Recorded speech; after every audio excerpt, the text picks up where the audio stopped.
Em 23 de maio de 2014, Sérgio de Castro Júnior, secretário-diretor-geral substitutivo.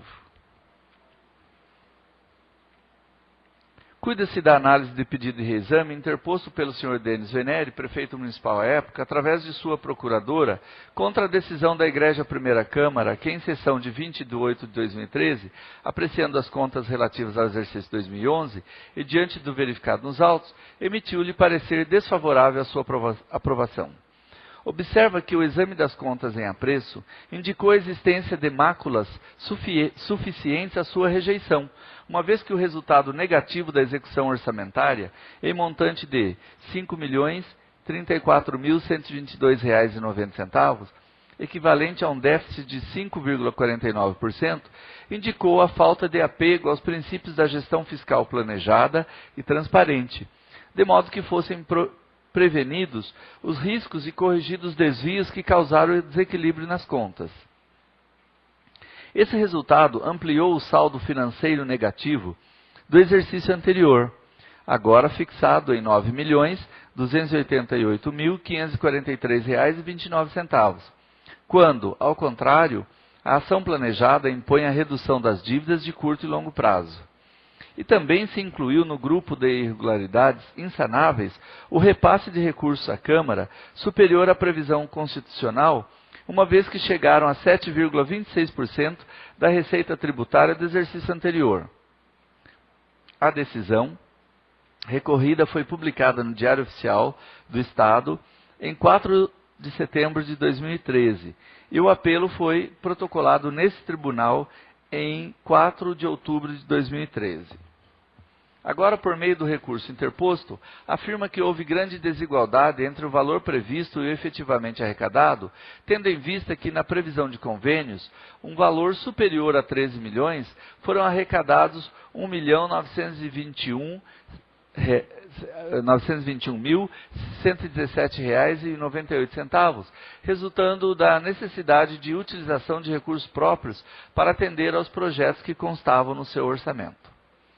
Considera que o pequeno desequilíbrio não pode ser considerado como um prejuízo para os cofres públicos e que os gastos devem ser ponderados como indispensáveis e inadiáveis, porque voltados a reivindicações da população em áreas estratégicas como educação, transporte, saúde e saneamento. Avalia, assim, que o descompasso entre a receita e a despesa teve o mérito de satisfazer o interesse público, porque, em outras palavras, segundo entende, o déficit é o enriquecimento do erário, uma vez que a população usufrui dele em detrimento do fornecedor para o poder público. Pretende que o déficit seja relevado pelo reconhecimento dos esforços em assegurar aos cidadãos o interesse público posto sob a tutela da Prefeitura. Anota que o percentual do déficit, propriamente dito, situa-se dentro dos parâmetros normalmente aceitos pela Corte, invocando decisões proferidas em exame de demonstrativos nos exercícios de 2006 a 2009. Pede, assim, o mesmo tratamento dispensado àquelas contas. Quanto ao repasse maior à Câmara Municipal, observou que do cálculo efetuado não se incluiu a base das receitas, aquela referente à dívida ativa tributária, seus respectivos juros e multas. Lembra que o manual próprio da Casa indica por incorreta a agregação dessas receitas e daquelas provenientes da Lei Candir, e taxas e contribuições arrecadadas por entidades da administração indireta, porque o argumento utilizado é de que receitas que balizam os limites financeiros devem ser interpretadas de maneira restritiva e não exemplificativa. Considera que verifica-se violação à Constituição ao se buscar definir o conceito da chamada receita tributária, pela inclusão ou não do principal e derivados da receita tributária no rol de elementos integrantes de sua composição. Para tanto, invoca preceitos da Lei nº 4.320/64, uma vez que ditas receitas comporiam as chamadas receitas correntes, afetas às receitas tributárias. Avalia que a jurisprudência demonstra que a inscrição dos débitos em dívida ativa não altera a natureza tributária dos mesmos. E mesmo reconhecendo a independência desta Corte, cita que outros tribunais de contas entendem pela agregação de receitas da dívida ativa ao cômputo do montante passível da transferência à Câmara. Argumenta que esta casa inclui ditas receitas na avaliação dos percentuais da educação e saúde e que reforçaria o equívoco do entendimento disposto no parecer combatido. Lembrou também que, em vista da controvérsia que circunda a matéria tratada aqui, o Partido dos Trabalhadores Brasileiros, PTB, por sua iniciativa própria, ajuizou uma ação de arguição de descumprimento de prefeito fundamental junto ao Egrégio Tribunal Federal. Segue documento que comprova. E nesse sentido, a recorrente pede que se aguarde o julgamento daquela, prevenindo a ocorrência de eventual divergência de decisões. Enfim, o recorrente pede o provimento de seu recurso para que seja emitido parecer pela aprovação das contas e, diante da peculiaridade que entende constatada nos autos, a suspensão de efeito até a decisão judicial, objeto da mencionada ADPF. Também pediu para que fosse autorizadas vistas e extração de cópias dos autos ao final da instrução. O MPC expressou opinião pelo não provimento do apelo. Segundo o parquê, não se pode esquecer que o repasse a maior à Câmara configura crime de responsabilidade do prefeito.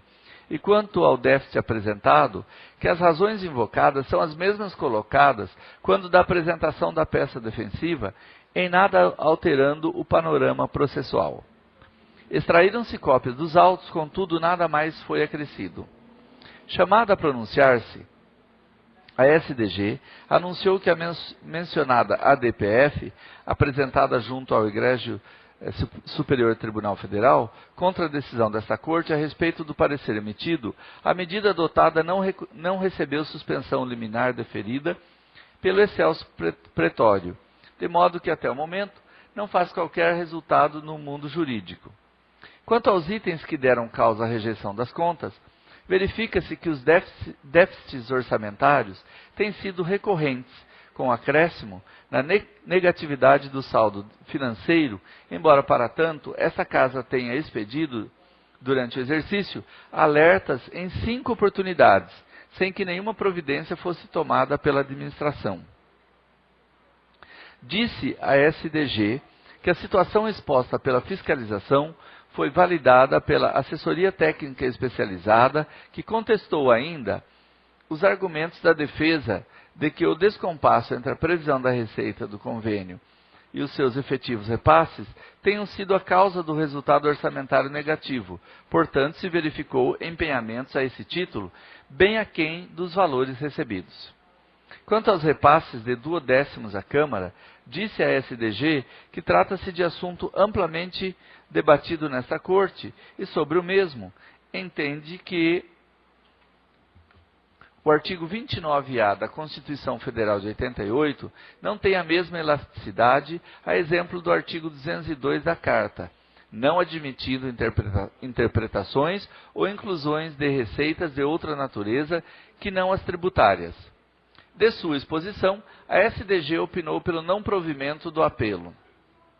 Novamente, mediante autorização, foram extraídas cópias dos autos. Em seguida, o recorrente apresentou memoriais, onde reforça suas razões de recurso.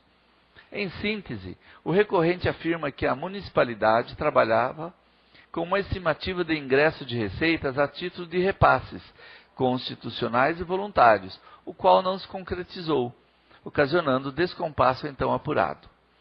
Disse que algumas despesas eram extremamente necessárias, custeadas por verbas de convênios e, em face da frustração do repasse, motivaram o aporte de recursos da conta Tesouro, gerando o déficit em questão. Avaliou que o déficit orçamentário no período visou a melhoria da qualidade dos serviços essenciais e que o pequeno desequilíbrio não pode ser considerado como prejudicial aos cofres públicos. Ainda sobre o tema, invocou precedentes desta Egrégia Corte em que o déficit da execução orçamentária foi tolerado, motivando seu pedido para que haja idêntico tratamento com fins à uniformização da jurisprudência. Sobre o excesso do repasse financeiro à Câmara, considerou que não houve nenhuma ofensa à Constituição, haja vista que, no seu entender, o município respeitou os limites impostos no artigo 29A. Disso lembrou na discussão sobre a falta de inclusão das receitas provenientes da dívida ativa tributária em encargos decorrentes, aqui fazendo menção ao fato de que os manuais da Corte conteriam entendimento contrário ao exposto pela Carta Magna.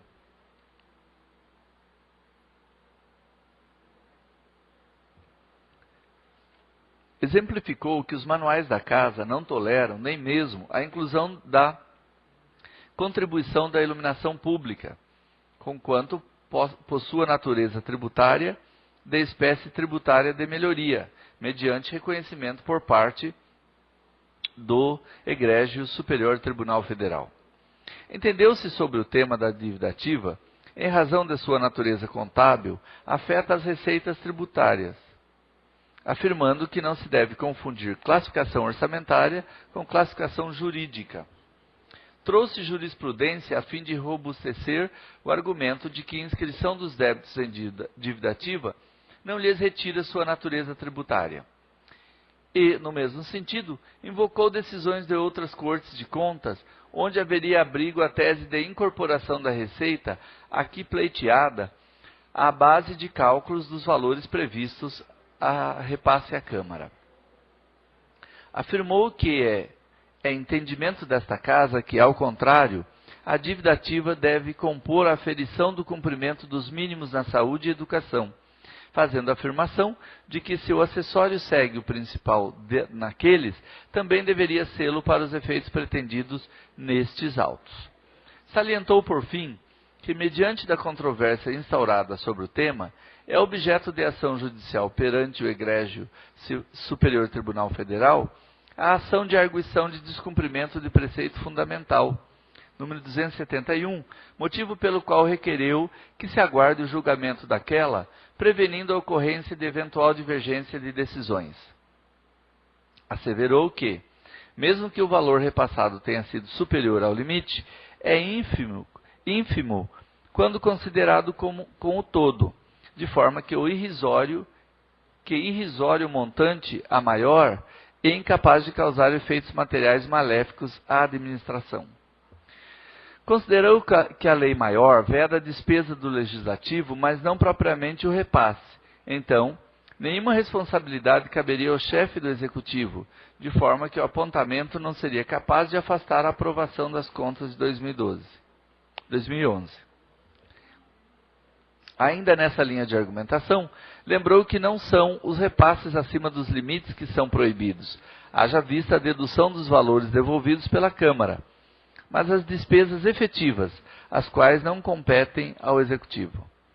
Advogou, assim, que não haveria proibição em repassar valores superiores aos estabelecidos, porque a ordem emanada é imposta ao Legislativo em relação à sua despesa.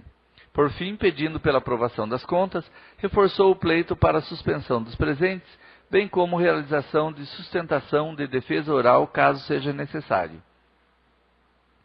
Indeferi o pedido supra e determinei que a solicitação de sustentação oral fosse pleiteada nos termos do artigo 109 do Regimento Interno desta Corte. O recorrente solicitou vistas dos autos, sendo autorizado o pedido pelo prazo de 2 dias, contudo nada mais foi acrescido. É o relatório. A seguir tem o voto do Tribunal Pleno. Senhor Presidente, senhores conselheiros, senhor Procurador do Ministério Público. Em preliminar, conheço o pedido de reexame porque foi formulado por meio de instrumento adequado através de parte legítima sob interesse de agir de forma tempestiva. Ainda em preliminar, considero que não seja possível acatar a solicitação do requerente para que os autos sejam suspensos até o julgamento da arguição de descumprimento de preceito fundamental número 271, apresentada perante o Egrégio Supremo Tribunal Federal, uma vez que não há notícias de que a ditação tenha obtido o deferimento de liminar e, no mesmo sentido, diante da dinâmica constitucional atribuída ao exame das contas anuais dos municípios a cargo desta Corte.